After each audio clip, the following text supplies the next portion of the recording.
അവരെ KM മാണി ജീവിച്ചിരിക്കുന്ന സമയത്ത് UDF സർക്കാർ അധികാരത്തിലിരുന്നാൽ ഇങ്ങനെ ഒരു ഭേദഗതി ബിൽ ഈ സംസ്ഥാനത്ത് പബ്ലിഷ് ചെയ്യപ്പെടുമായിരുന്നു. നിങ്ങൾ എന്താണ് അവതരിപ്പിക്കുന്നത്? ഇന്ന് അവരുടെ ശബ്ദം ഈ വന നിയമ ഭേദഗതിയൊക്കെ പിൻവലിച്ചു. ഇവിടെ പറയേണ്ട കാര്യം എന്താ?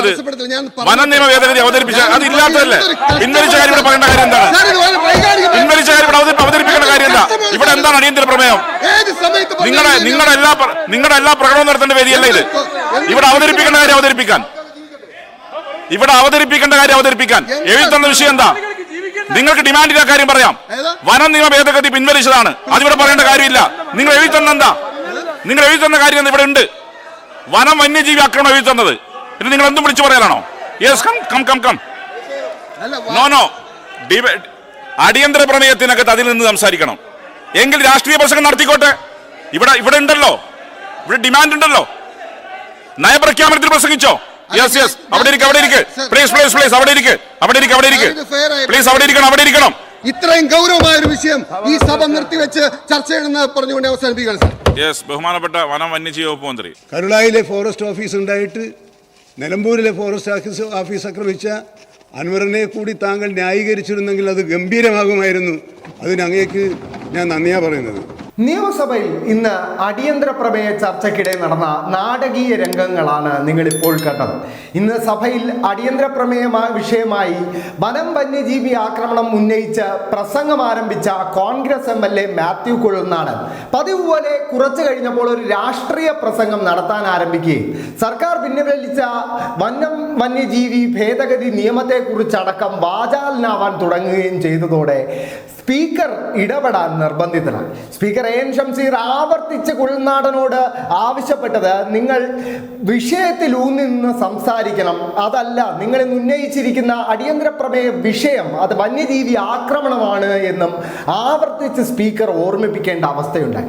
എന്തായാലും കേരളം നേരിടുന്ന ഒരു നിരന്തര പ്രശ്നത്തെ ഇന്ന് സഭയിൽ ഒരു ബഹളത്തിന് വിഷയമായി ഉന്നയിക്കാൻ ശ്രമിച്ച മാത്യു കുഴൽനാടന് കൃത്യം കണക്ക് നിരത്തിയുള്ള മറുപടിയുമായാണ് ഇന്ന് വനം വന്യജീവി വകുപ്പ് മന്ത്രി AK ശശീന്ദ്രൻ പ്രസംഗിച്ചത്. AK ശശീന്ദ്രന്റെ പ്രസംഗത്തിലെ ഏറ്റവും പ്രസക്ത ഭാഗങ്ങൾ നമുക്കൊന്ന് കണ്ടുവരാം. ഈ രണ്ട് സ്ഥലത്തെ കാര്യങ്ങൾ പറഞ്ഞു, ഞാനതിലേക്ക് പോകുന്നില്ല എന്ന് വിചാരിച്ചതാണ്.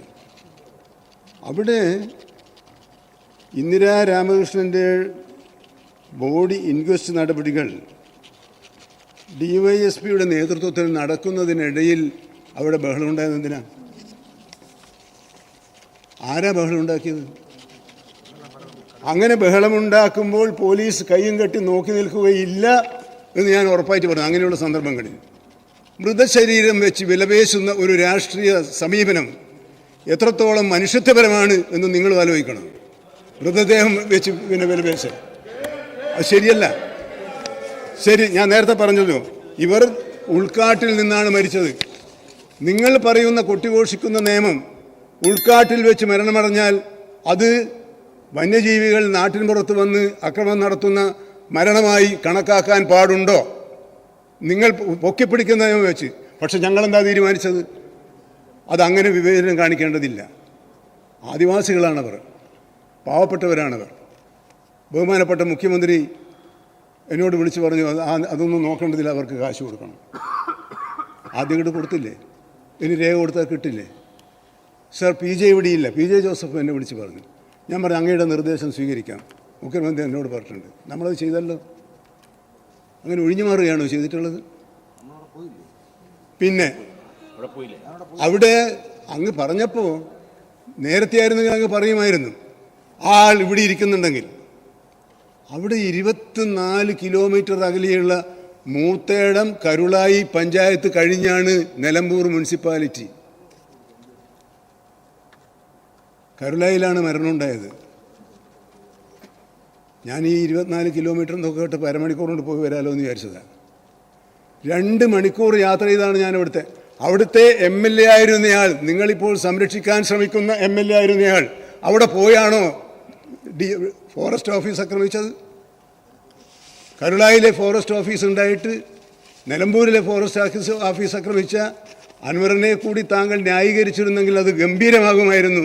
അതിന് അങ്ങേക്ക് ഞാൻ നന്ദിയാ പറയുന്നത്. അത്രയൊന്നും വേണ്ടിയിരുന്നില്ല.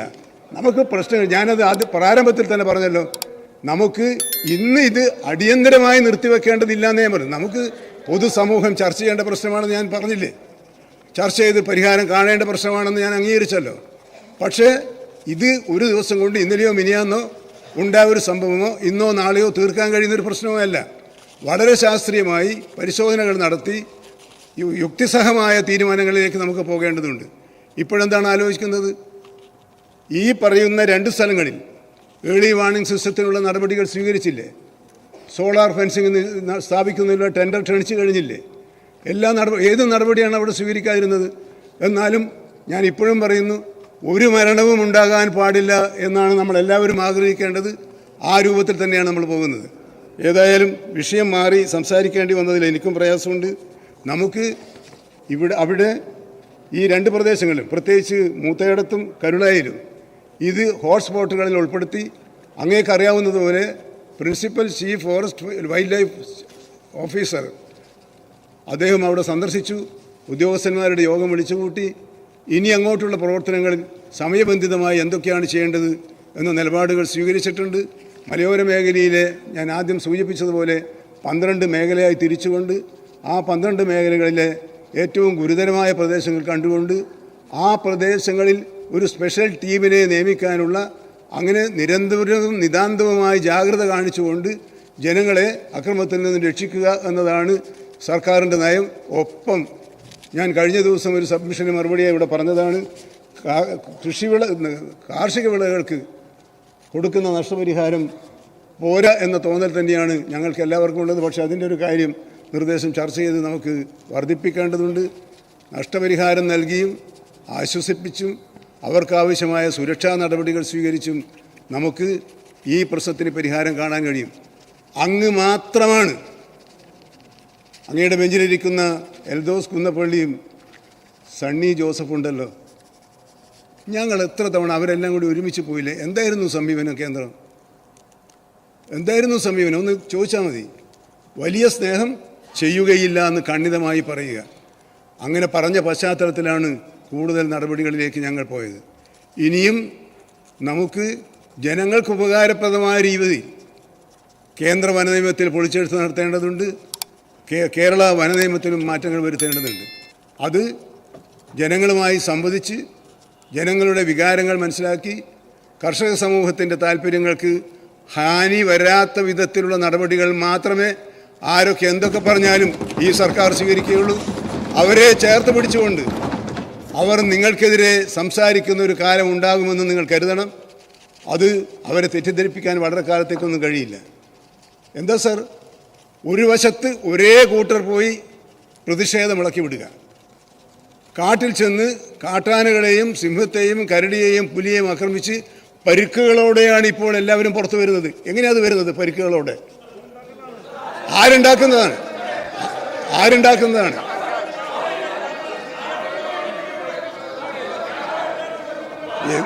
ആരാ? നിങ്ങളാന്ന് പറഞ്ഞില്ലല്ലോ. ഞാൻ പറയാ, നിങ്ങളെന്തിനാ ദേഷ്യപ്പെടുന്നത്? അല്ല, സിദ്ദിഖാണെന്ന് ഞാൻ പറഞ്ഞിട്ടില്ല.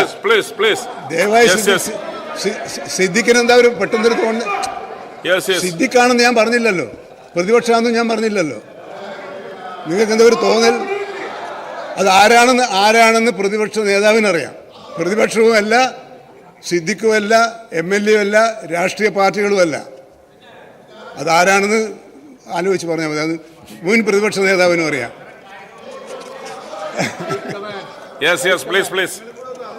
അല്ല, അത് ഒരു അരാഷ്ട്രീയ സംഘടനകൾ അതിനകത്ത് പ്രവർത്തിക്കുന്നുണ്ട് എന്ന കാര്യം ദയവായി മനസ്സിലാക്കണമെന്ന് ഞാൻ ഈ ഘട്ടത്തിൽ പറയാണ്. അത് നേരത്തെ വീരപ്പനായിരുന്നു. അത് അങ്ങനെ പല പുതിയ വീരപ്പന്മാരും ഉണ്ടാകുന്നുണ്ട്. പക്ഷെ അതും കൂടി നമ്മൾ പരിശോധിച്ച് നമുക്ക് സമഗ്രമായ ഒരു വന്യജീവി സംരക്ഷണ നിയമത്തിലെ മാറ്റങ്ങൾക്ക് വേണ്ടി നമുക്ക് ഒരുമിച്ച് നിൽക്കണം. ആ മാറ്റങ്ങൾ നമുക്ക് വരുത്തണം. കർഷക സമൂഹത്തെ സഹായിക്കണം. അവർക്കുണ്ടാകുന്ന പ്രശ്നങ്ങൾ അതാത് സമയത്ത് പരിശോധിച്ച് തീർപ്പ് കൽപ്പിക്കാനുള്ള നടപടികളാണ് ഞങ്ങൾ സ്വീകരിക്കുക. മലയോര മേഖലയെയും സർക്കാരിനെയും തമ്മിലടിപ്പിച്ച് മുതലെടുക്കാൻ കഴിയും എന്ന ശ്രമത്തിൻ്റെ ഭാഗമായി പോയി ദൗർഭാഗ്യവശാൽ അങ്ങയുടെ അവതരണം അതങ്ങനെ വേണ്ടായിരുന്നു എന്ന് മാത്രം പറഞ്ഞുകൊണ്ട് ഈ പ്രമേയത്തിന് ചർച്ച ചെയ്യേണ്ട ആവശ്യമില്ല എന്ന് പറഞ്ഞുകൊണ്ട് ഞാൻ നിർത്തുന്നു. ശ്രീ റോഷി അഗസ്റ്റിൻ.